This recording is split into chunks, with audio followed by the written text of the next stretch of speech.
جعلی پارلیمنٹ سے ترمیم کرانا زیادتی ہے۔ یہ پارلیمان اتنی بڑی آئینی ترمیم کی حقدار نہیں۔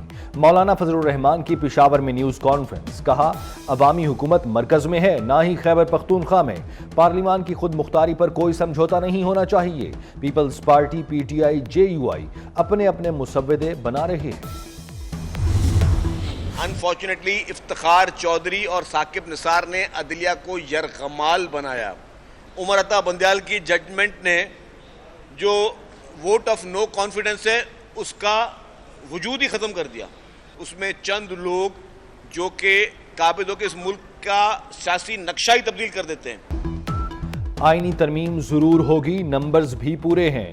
شرجیل میمن نے کہا پیپلز پارٹی کے لیے کوئی بھی چیف جسٹس قابل قبول ہے۔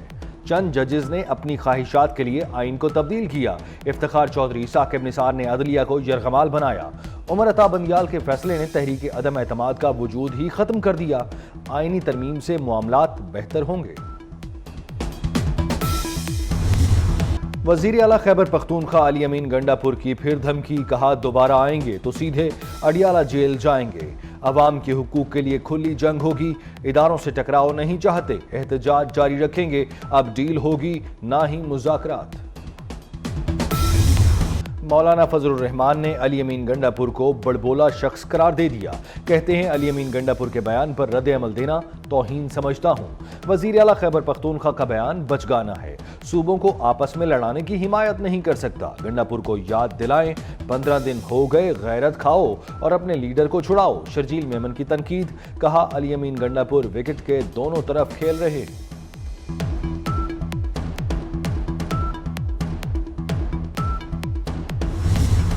جلسے کی آڑ میں فساد اور تماشا لگانے نہیں دیں گے۔ پنجاب میں بدماشی، غنڈہ گردی اور دہشت گردی کی اجازت نہیں ہے۔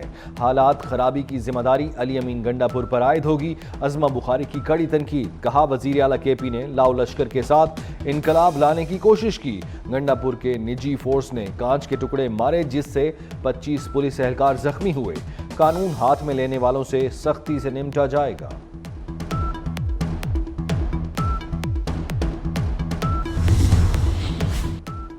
جے یو آئی کے انٹرا پارٹی انتخابات، مولانا فضل الرحمان 5 سال کے لیے بلا مقابلہ امیر منتخب۔ مولانا عبدالغفور حیدری بلا مقابلہ سیکریٹری جنرل بن گئے۔ جمعیت علماء اسلام کے انٹرا پارٹی انتخابات مفتی محمد مرکز پشاور میں ہوئے۔ وزیر اعظم شہباز شریف کی مولانا فضل الرحمان کو مبارکباد۔ حزب اللہ کے شہید سربراہ حسن نصر اللہ کا جسد خاکی بنکر کے ملبے سے مل گیا۔ شہید کے جسم پر کسی بڑے زخم کا کوئی نشان نہیں۔ غیر ملکی رپورٹس کے مطابق بظاہر حسن نصر اللہ کی موت دھماکے کی شدت سے ہوئی۔ حسن نصر اللہ کو حزب اللہ کے زیر زمین ہیڈ کوارٹر کے بنکر میں بسٹر بموں سے نشانہ بنایا گیا۔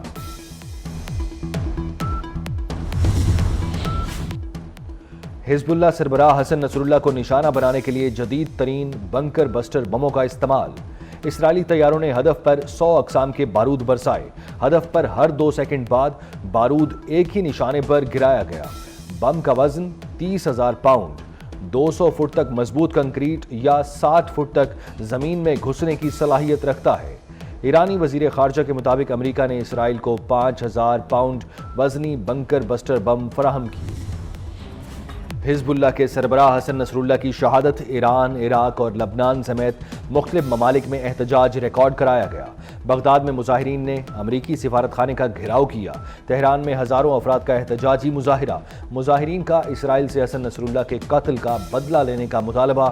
لبنان میں سرکاری سطح پر 3 روزہ سوگ۔ حسن نصر اللہ کی نماز جنازہ اور تدفین کے روز لبنان میں سرکاری دفاتر بند رہیں گے۔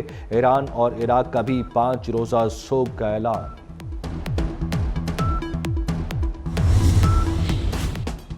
لبنان کی مزاحمتی تنظیم حزب اللہ کے سربراہ حسن نصر اللہ کی شہادت کے بعد ہاشم صفی الدین حزب اللہ کی ایگزیکٹو کونسل کے نئے سربراہ مقرر ہو گئے۔ صفی الدین حسن نصر اللہ شہید کے کزن ہیں۔ حسن نصر اللہ کی شہادت پر امریکہ نے اسرائیل کی حمایت کر دی، حملے کو منصفانہ اقدام قرار دے دیا۔ صدر بائیڈن نے کہا اسرائیل کو اپنے دفاع کا حق ہے۔ حزب اللہ، حماس، حوثیوں کے خلاف اسرائیل کا ساتھ دیں گے۔ اسرائیلی وزیر اعظم نے کہا حسن نصر اللہ کا قتل خطے میں طاقت کا توازن بدلنے کے لیے ضروری تھا۔ مشرق وسطیٰ نے اسرائیل کی طاقت کو تسلیم کر لیا۔ ایران کو بھی خبردار کر دیا ہے۔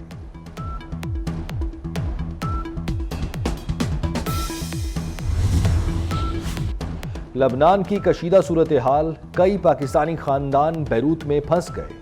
پاکستانی سفارت خانے پاکستانی شہریوں کو سہولت کے لیے کوشاں۔ وزارت خارجہ نے اپنے کرائسس مینجمنٹ یونٹ کو فعال کر دیا۔ پاکستانی شہریوں سے رابطے کے لیے نمبرز بھی جاری کر دیے۔ ہیلپ لائن 24 نیوز کی سکرین پر۔ ہم نے یہ journey to a certain extent شروع کی تھی at 38%. And now getting into a single digit, and uske baad iski further downward trajectory and what it means for us in the country. We are practically seeing the results of this macroeconomic stability. About $2 billion of outstanding dividends and profits were remitted to the foreign investors during May and June. 6 وفاقی وزارتوں سے متعلق فیصلہ کر لیا، اب عمل درآمد کرنا ہے۔ IMF کا موجودہ پروگرام آخری ہوگا، وفاقی وزیر خزانہ محمد اورنگزیب نے واضح کر دیا۔ کہا G20 میں جانے کے لیے معیشت کو دستاویزی بنانا ضروری ہے۔ نان فائلرز اب گاڑیاں اور جائیداد نہیں خرید سکیں گے۔ بینکوں سے رقوم نکلوانے میں بھی مشکل ہوگی۔ رواں سال 7,23,000 افراد ٹیکس نیٹ میں آئے۔ ملک میں فائلرز کی تعداد 16 لاکھ سے بڑھ کر 32 لاکھ ہو گئی۔ اب آپ ہماری حکومت کی موجودگی میں آپ اگر کہیں کہ ہم 20 سالوں کے لیے اور کوٹا سسٹم لگا رہے ہیں تو لعنت بھیجتا ہوں میں ایسی ایمنشپ کے اوپر جو ہمارے پاس ہے۔ 8 مہینوں میں آپ نے ہمارے ساتھ وہ برتاؤ نہیں کیا جس کے ہم حقدار تھے۔ آپ نے ہمیں وہ ریسپیکٹ نہیں دی، ہماری باتوں کو اس طرح سے نہیں سمجھے، اور ہمیں وہ ہمارے لوگوں کے اس طرح سے مسائل حل ہونے کی طرف کوئی بات نہیں ہوئی ہے جس کے ہم اور ہمارا مینڈیٹ حقدار تھا۔ حنی ترمیم کا جو ذکر ہے سارا پچھلے دنوں، ہم ڈیفینیٹلی ریاست کی ایک پالیسی ہے، حکومت کی ایک پالیسی، ہم ساتھ دے رہے ہیں اور ہم دیں گے ساتھ۔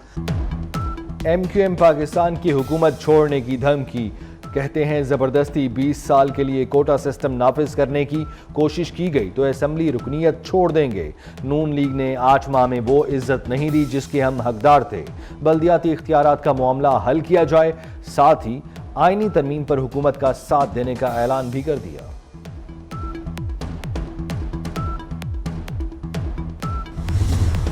جماعت اسلامی نے حکومت کو وعدہ خلاف قرار دے دیا۔ حافظ نعیم الرحمان نے کہا اب بات دھرنوں میں ہوگی، IPPs اور مہنگی بجلی کے خلاف ہر صورت باہر نکلیں گے۔ کراچی کو اس کا حق ملنا چاہیے۔ 7 اکتوبر کو فلسطینیوں سے اظہار یکجہتی کے لیے سڑکوں پر نکلنے کی اپیل۔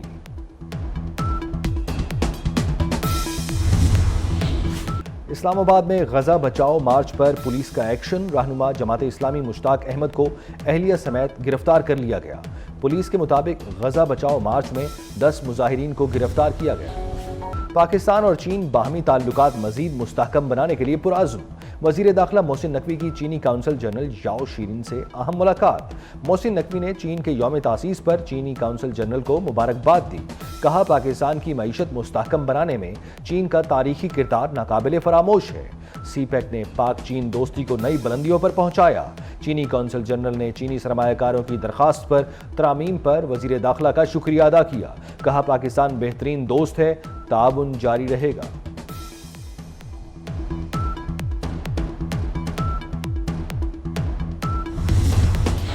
فیصل آباد میں کرکٹ میلہ اختتام پذیر، champions one day cup Panthers نے جیت لیا۔ فائنل میں مارخورز کو 5 وکٹوں سے شکست، مارخورز کی ٹیم 123 رنز کا ہدف حاصل نہ کر سکی۔ اختتامی تقریب میں چیئرمین PCB سید محسن نقوی نے فاتح ٹیم کے ہمراہ تصاویر بنوائیں۔ بہترین کارکردگی دکھانے والے کھلاڑیوں میں چیک تقسیم کیے۔ چیئرمین PCB کھلاڑیوں اور اسٹیڈیم کے عملے سے ملے، فوٹو سیشن بھی کرایا۔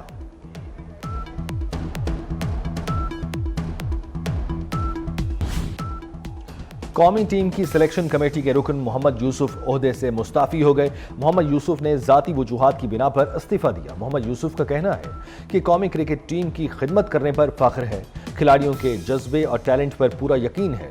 محمد یوسف کا پاکستان کرکٹ ٹیم کے لیے نیک خواہشات کا اظہار۔